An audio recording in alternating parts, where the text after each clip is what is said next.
and start with apologies for absence. Yes, apologies received from Councillor Boris, Chairman. Thank you. Before we start the formalities of the meeting, I think it's in order to congratulate Boris Johnson, the MP for Uxbridge and South Ruislip, on becoming the new Prime Minister of this country. It's also interesting to note, as Councillor Mills just reminded us, that the last London MP to hold such a high office was one Margaret Thatcher. So, no pressure there. No, I think he'll do an excellent job. So, congratulations to Boris Johnson. Are there any declarations of interest in matters before this meeting? None? Thank you. In which case, can we approve the minutes of the last Cabinet meeting on pages 1 to 10? Agreed. And just to confirm that the items of business marked Part 1 will be considered in public, and the items of business Part 2 will be considered in private. There are 2 Part 1 items, and Cabinet reports 7 to 14 are Part 2 items. So, the first item tonight, agenda item 5, page 11 of the agenda, a review by the Corporate Services, Commerce and Communities Policy Overview Committee on Community Safety and New Policing Structures in Hillingdon. Could I invite Councillor Richard Mills to present this report, please?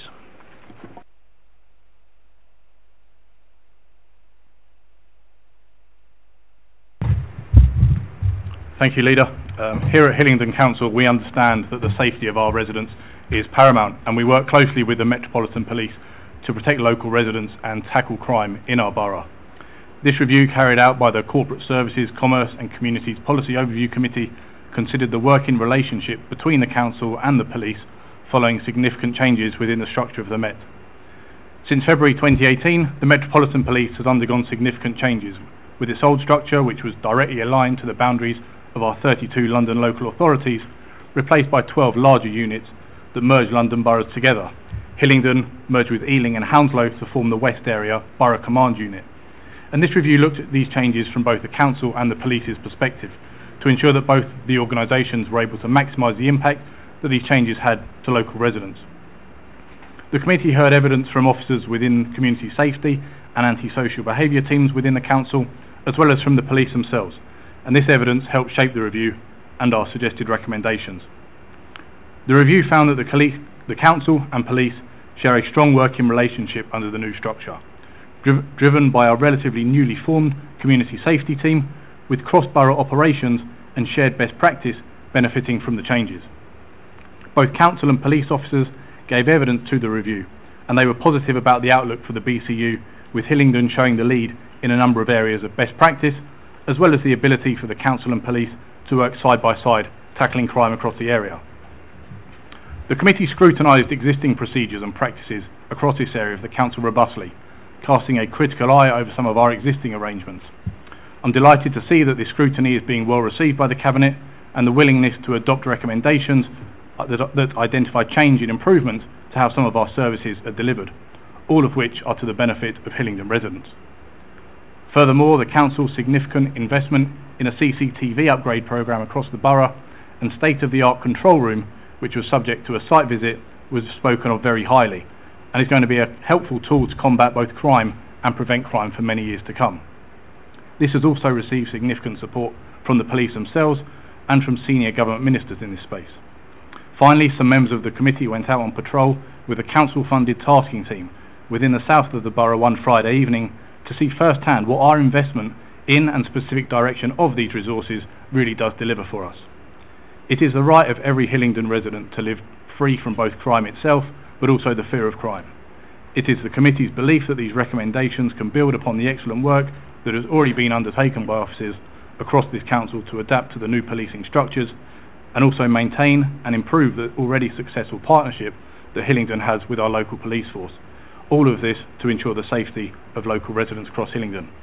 I'm very pleased to commend this committee's report and recommendations to Cabinet this evening. Thank you, Councillor Mills. Shall I now call on Councillor Douglas Mills to respond? Thank you, Leader. I formally move the recommendations at the bottom of page 11, and indeed thank the Policy Overview Committee that carried out this work for the very balanced set of recommendations which they have concluded, which I think are extremely helpful in a number of ways.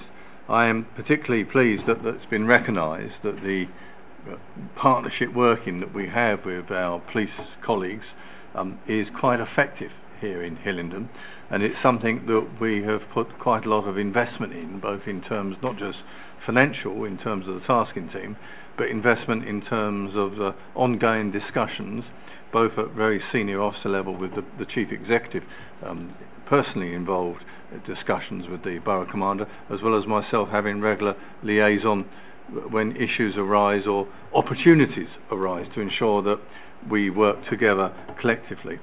I'm pleased to say that the CCTV room, which is now fully operational, is starting to prove as beneficial as we hoped in terms of spotting issues that need to be resolved very quickly, but also producing evidence that enables the police to identify individuals who they would like to help them with their inquiries, shall we say.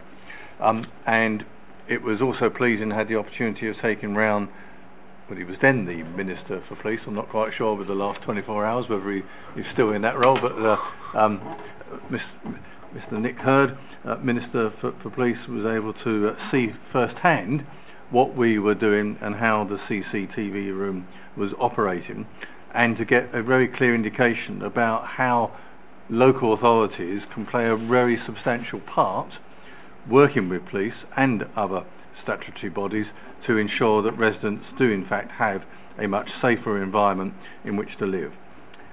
The one cloud that I think still hangs over the future is the Mayor of London's decision to revise and to do away with the existing arrangement in terms of London boroughs being able to enter into agreement, and his new proposals do leave us with some concerns about when our contract formally ends next March, as to whether we will be able to get the same kind of level of additional policing with our investment that we have been able to achieve these past few years. But maybe help is at hand, Leader, as you're probably well aware. As you said, the Prime Minister of the day now has already made it quite clear that one of the objectives of his government is to make sure that there are additional police provided very quickly, and we will certainly be asking that some of those come to Hillingdon to fill this potential gap that the Mayor of London is creating. My final thing I want to say is in terms of recommendation 8. I think the Policy Overview Committee identified the sensitivities, and I think we as a Cabinet clearly understand the sensitivities of anything that talks about facial recognition. And indeed we will obviously take into account what the national debate is that continues to be ongoing about the use of facial recognition, CCTV.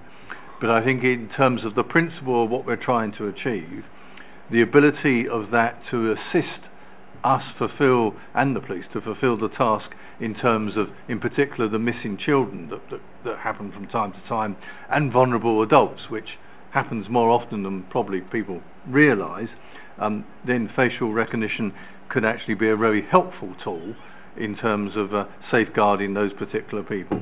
And we will proceed with the appropriate caution and enthusiasm as appropriate. Certainly welcome this report wholeheartedly. Thank you, Councillor Mills. Other Councillor Mills, could you please take our thanks back to your committee? It's a very sound report, this, and we will be adopting all the recommendations suggested. Is that agreed? Agreed. Thank you. Agenda item 6, page 59, Council Budget 2019-20 Revenue and Capital Month 2 Budget Monitoring. Councillor Bianco. Thank you, Leader. Well, as you rightly say, this is month 2, which is May. So here we are in July, but this is May. And you'll see at the bottom of page 59 and the top half of page 60, there are 14 recommendations made in respect of this item. I know that you will talk to a number of them, but I think it's probably worth mentioning that at the outset, we are in the happy position, whether it lasts or not, time will tell, but at the moment we're in the happy position of a net underspend of 143,000, It is early days. We've got 10 months yet to go, but it's a good start that we are currently running under budget at this moment. The other good news, I think, at this point is that is the savings target. We have a target of 7.3 million in round terms, of which just over 4.25 million are either now banked or on track for delivery, which again is more than half at month 2. It's a good start. We're clearly not there yet, but it's a good starting point to be at. And I think the other significant thing just to touch on is the capital projection at the moment, where we're showing a current underspend of 4.2 million. But again, this is the usual reasons behind this, which is rephasing of projected expenditure. So all in all, early in the year, but it certainly looks as though we are going in the right direction. I know you'll talk to some of the detail here, Leader, so I will stop at that point other than to move the recommendations as set out. Thank you, Councillor Yanko. As you say, this is a pretty good start to the year, under budget, and a good deal of savings already sorted. The recommendations, we have the standard recommendations. Recommendation 1 is we note the budget position at May 2019, month 2. That's shown in table 1, which is on page 64. And also to note the Treasury Management Update at May 2019, Appendix E, page 97. And as usual, there are no breaches of the prudential indicators or non-compliance with the Treasury Management Policy and Practices.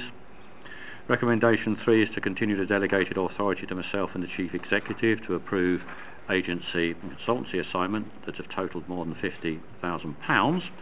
The details of that delegated authority is shown on page 111, Appendix K.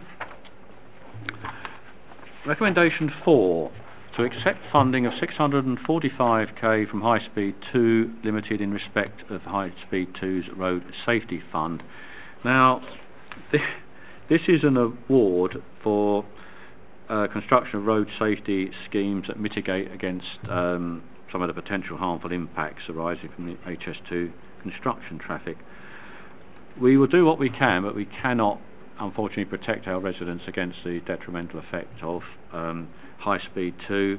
At this time, we will see how that project moves along or doesn't in the foreseeable future.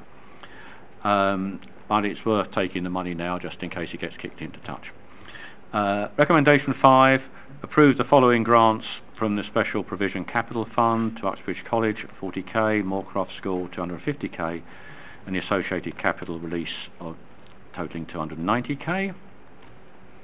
Accept 9k grant funding from Transport for London for the Borough Officer Training Programme, and accept 45.9 National Children's Bureau funding. And then recommendation 8 agrees with regard to credit card payments for business rates that the Council remove the facilities to pay by credit card and accept only debit cards. The reason for this is we are no longer allowed to raise a charge where somebody pays by credit card, and the amount is getting fairly hefty now, so we will be removing the facility to pay by credit card and only accepting debit cards. Recommendation 9, as set out in Appendix G, which is page 101, approve the public consultation exercise regarding potential amendments to the Council's local tax reduction scheme with a view to reforming this scheme with effect from April 2020.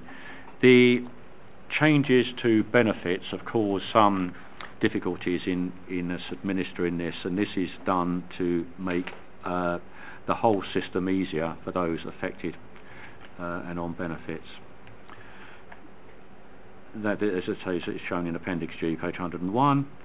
Recommendation 10, approve acceptance of gift funding under planning performance agreements, former Nestle factory site 50k, Airport Bowl Bath Road 43k, and the Master Brewer site Hillingdon Circus 43k. Recommendation 11, approve a new charging structure for the installation of vehicle crossovers as set out in Appendix H, page 105. Again, as usual, we benchmark these against our neighbouring authorities to make sure that we remain under what they charge. Recommendation 12. The Cabinet endorses the development of the commercial waste services and approved revised fee structure set out in Appendix I, page 107. Now, what we are aiming to do here is we do have a pretty good waste collection service for our domestic residents. We are hoping to start charging businesses, get businesses to come on board as well by offering them a choice of sack collection or hire of different size containers. It's all part of us trying to increase recycling, and as I say, the details are on Appendix I. Recommendation 13, that we approve a charge of £50 for the change of name deeds for the registration services, with additional copies at the time of issue of £10, later date £20. This again is being done by other local authorities, and we are coming into line with that. And finally, that the Cabinet ratified a special urgency contract decision taken on the 2nd of July, as set out in Appendix J on page 110. I don't think I'll add anything more at this stage. We are early on in the financial year, as Councillor Bianco says, but it's good to kick off under budget and to be so far up with our savings. So are the recommendations agreed? Agreed. Thank you. We now move to Part 2.